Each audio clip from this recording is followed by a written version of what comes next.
समुद्री police station pi Gamit और जिला एसओजी पीएसआई राठौर ने तटीय क्षेत्र में सुरक्षा और साइबर अपराध और साइबर धोखाधड़ी के संबंध में उमरगाम तालुक के मरोली श्री राधाकृष्ण मंदिर के पटांगन में मछुआरों के साथ एक बैठक की और उपस्थित मछुआरा समुदाय के आगेवनों और ग्रामीणों को कुछ महत्वपूर्ण मार्गदर्शन दिया गया। मरीन पुलिस स्टेशन के पीआई के मुताबिक आए दिन साइबर धोखाधड़ी के कई मामले सामने आ रहे हैं, जिसमें मध्यम और गरीब वर्ग के लोगों की मेहनत की कमाई लूट ली जा रही है। मुख्य रूप से ऑनलाइन चैटिंग को लेकर लड़कियों के साथ होने वाली धोखाधड़ी के बारे में जागरूकता लाने के लिए कई महत्वपूर्ण जानकारियां दी गई। साथ ही एसओजी पीएसआई राठौर ने तटीय क्षेत्र की सुरक्षा को लेकर मछुआरों से ऑनलाइन टोकन के साथ मछली पकड़ने का अनुरोध किया है और समुद्र में कोई भी संदिग्ध गतिविधि पाए जाने पर पुलिस से संपर्क करने को भी कहा है। जिला पुलिस और स्थानीय पुलिस को उमरगाम तालुका सहित जिले की औद्योगिक संपत्ति में मादक पदार्थों की अवैध बिक्री और उपयोग के बारे में सूचित करने के लिए कहा गया।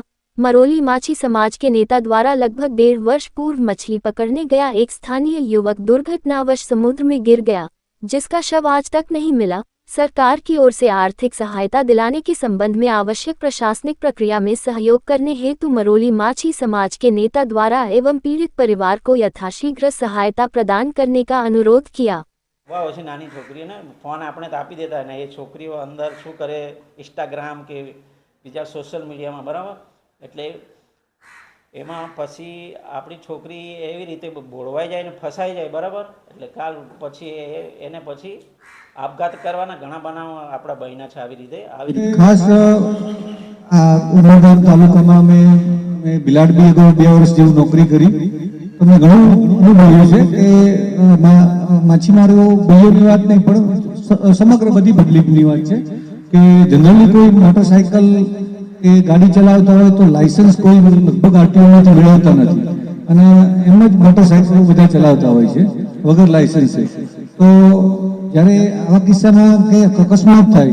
તમારાથી તમારી ભૂલ ના હોય પણ ચલો ભૂલથી કે અકસ્માત થઈ ગયો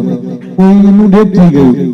હવે એવા કિસ્સામાં શું થાય કે તમારી ગાડીનો ઇન્સ્યોરન્સ બી પ્રોપર છે બધું છે પણ ઇન્સ્યોરન્સ કંપની ખેંચી લેશે પાછો કે ભાઈ એમાં તો વાહન ચાલક છે પછી લાયસન્સ નથી તો સામેવાળો જે મરી ગયો ક્લેમના પૈસા તમારે ચૂકવવા પડે તો એ મોટું નુકસાન તમારે સહન કરવાનું હોય। તો આશા રાખીએ કે બધા લોકોમાં થોડી જાગૃતિ થાય અને લાયસન્સ મેળવવાની પ્રક્રિયા ઘણી સરળ પ્રક્રિયા છે।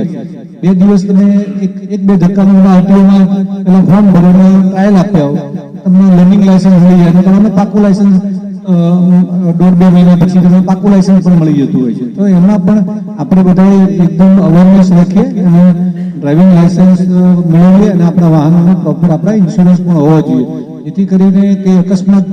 જાણે બુજીને કોઈ અકસ્માત કોઈ કરતું નથી પણ જાણે અજાણે પણ અકસ્માત થાય તો એમાં આપણને કોઈ નુકસાન મોટું સહન કરવાનું ન આવે એ આપણે બધાએ ખાસ વિચારવું જોઈએ એના માટે।